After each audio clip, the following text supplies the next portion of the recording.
All right, so I'm going to choose Mr. Fahmi first because he prepared about that. So maybe he gonna prepare about a statement about his favorite food.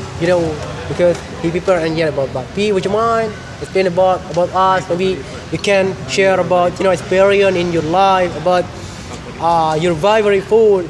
Everything. Please, por favor. Louder, a little, please. Assalamualaikum warahmatullahi wabarakatuh. Waalaikumsalam warahmatullahi wabarakatuh. Today, I would like to speak about favorite food. Yeah, legal. Food that someone that very much like. Favorite food is food that someone favorite a lot in someone's life. For example, my favorite food is bread. I like to eat bread. To support, support my activity in our daily life.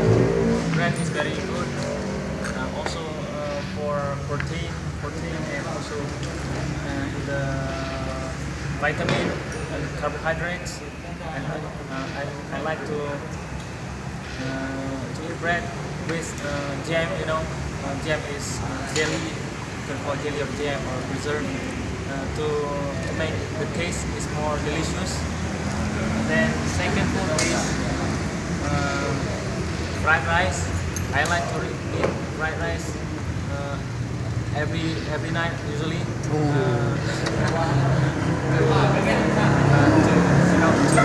make my tongue very spicy. I like to eat spicy food like that. Compared with add with some chilies, green chilies or red chilies to make it more spicy, spicier. So I like to eat fried rice. Fried rice usually I buy around Darussalam neighborhood because there are a lot of flavors in there about fried rice. The third food is meatball. Meatballs usually become everyone's favorite.